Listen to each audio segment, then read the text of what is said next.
If you are starting day trading in 2026, you're entering a very different market than traders did 5 or 10 years ago. More data, more automation, more competition, more noise. And that means one thing. Old trading advice doesn't work anymore. In this video, I want to give you a realistic roadmap for becoming a successful day trader in 2026, not based on hype, shortcuts or unrealistic expectations, but based on how markets actually work today. If you're a beginner and you want to build a real skill, this video will save you years of confusion. Let's start with the truth. In 2026, you're not competing against random retail traders, outdated strategies, or simple price action patterns. You're competing against algorithms, automated execution, and professional risk management, plus highly efficient markets. This doesn't mean you can't win.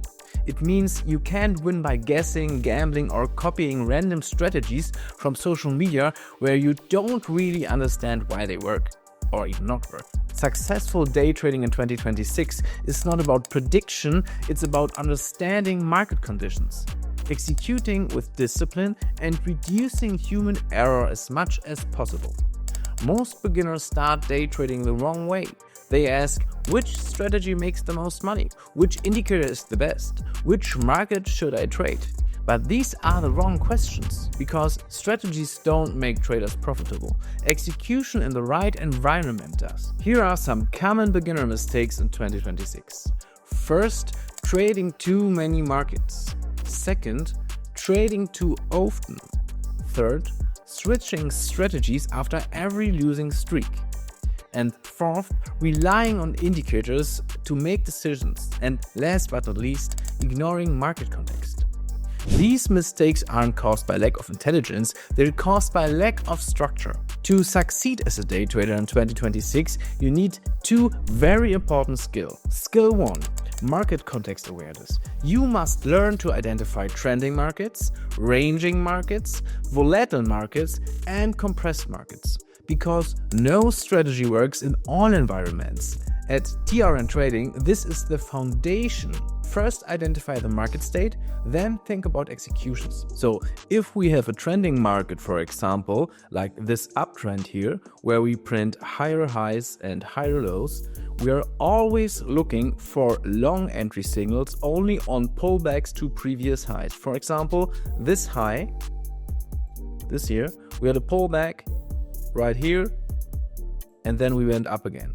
So if I have such a trending market, uptrending, then I would look for a long entry right after we bounce off, after the retest of a previous high. For example, here.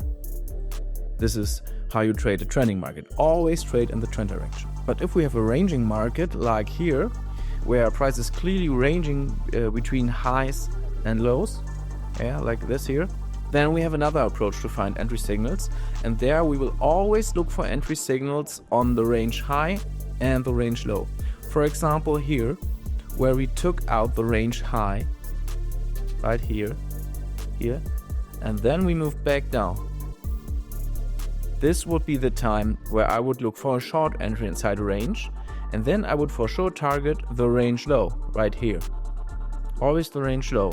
And then price goes down, takes out this range low right here, and then starts a recovery. And this is again the chance to find a long entry inside a range right after we took out a range low and started the recovery. So I would probably enter right here and again target the previous range high. This would be how I would trade ranging markets. If we get a choppy market, for example, like this one here, where we have massive price moves in a short period of time and really no clean structure, no trend, no range, then it's better to stay away from trades.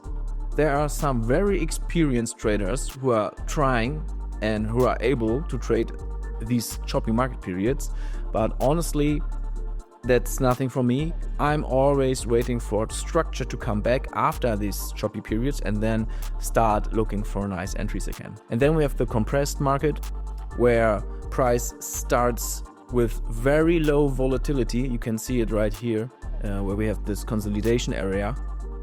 If this happens, then always wait for a breakout of this little small compressed area, like here, where we get a breakout, and then always wait for a pullback to this compressed area, to the highs of the compression area, before you look for a long entry in this case, because we have the breakout above, maybe here after a bounce, and then you can enter a nice long trade. Or if we break down below, maybe here you can wait for a pullback to the low of the compression area, and then probably something like this, and look for an entry, a short entry right here.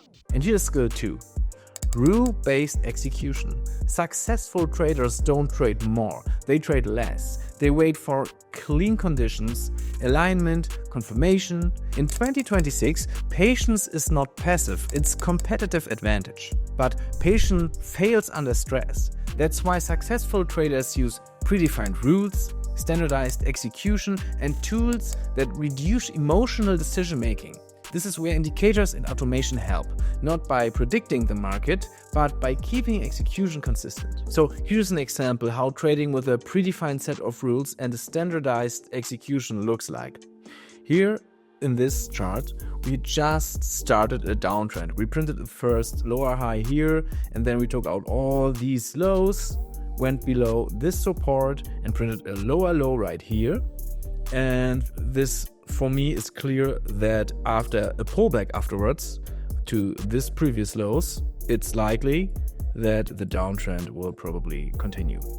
So what I'm doing here is, I know we are in a downtrend, and in a downtrend I only trade in the trend direction, and I only trade after a pullback to previous lows, like right here, like this pullback right here.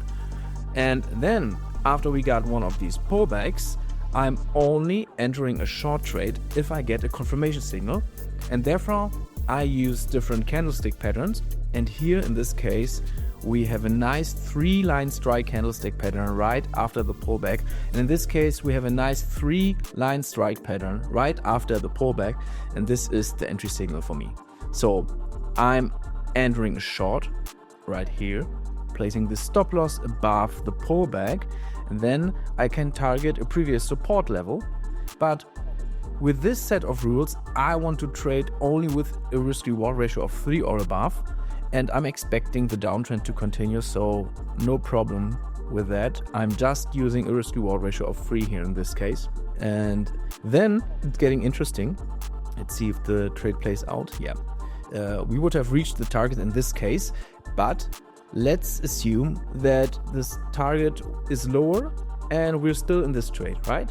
Because I have another rule for exiting a running trade, and this is if I get a contrarian signal. And here is a contrarian signal. Let's see where it comes. Here, this one. This is another strong candlestick pattern, a bullish continuation bar. And if I get this right after this little liquidity grab right here, you can see it. This low, we took it out, and then we printed this bullish continuation bar. And for me in this case, the risk is too high that market will move up again and probably hit my stop loss. And this is why in this case I will close my short trade right at the candle close right here. And by the way, all these candlestick pattern based signals are from our Trend Bars Pro indicator, who's the perfect tool for this kind of chart setups, and also the resistance and support levels you can see here, and also the chart structure with the highs and the lows is from our swing suit indicator. And these two tools together are perfect for nearly every strategy, and also for setups where we have such trending markets like in this case. If you are interested to try these indicators, just look in the description where you can get access. If you're starting from zero, here is the correct learning order for you. Step 1. Master one setup and only one. Do not trade everything. Pick one market, one index, or one crypto asset, even if it's Bitcoin, or one stock sector. That beats variety. And here's step 2. Choose one time frame. It can be the 1-minute chart, the 5-minute chart, or the 50-minute chart, the 1-hour chart, doesn't matter.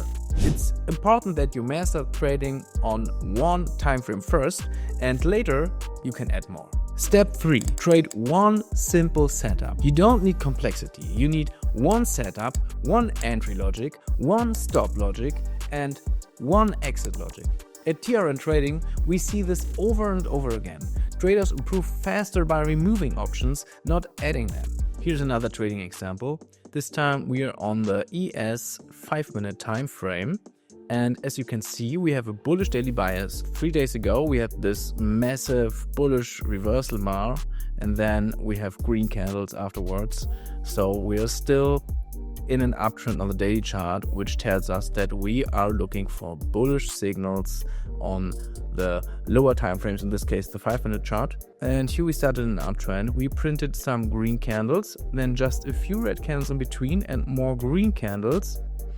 And then on the second pullback, after we printed some red candles, we finally printed a bullish reversal bar, which is our entry signal. This is not the perfect uptrend because there are some red bars in between and not too many green candles, but it's enough. Especially if we have a strong bullish bias, it's enough to look for long signals. And again, we can enter our long trade right here at candle close of the bullish reversal bar, place our stop loss below the pullback, and then we can again use a risk reward ratio of 3.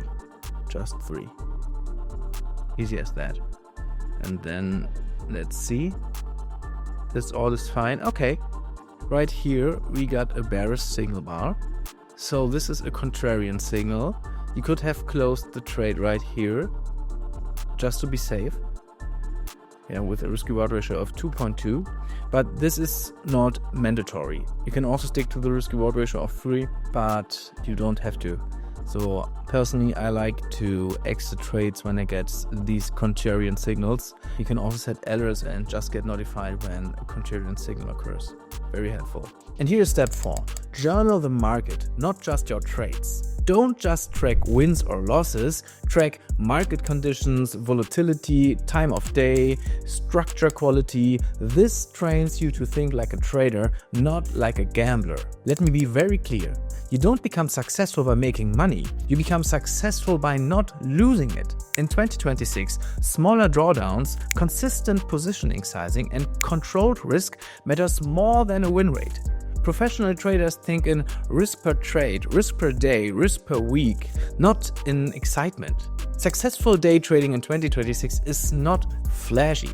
It looks boring, it feels calm. It's repeatable. You trade less, you think less, you execute better. And once you build that foundation, scaling becomes possible. If you're a beginner and you want to succeed as a day trader in 2026, remember this. Stop chasing strategies, start building structure, understand the market, control risk, and use tools wisely. And focus on execution, not excitement. If this helped you, make sure to subscribe. More real trading education coming soon.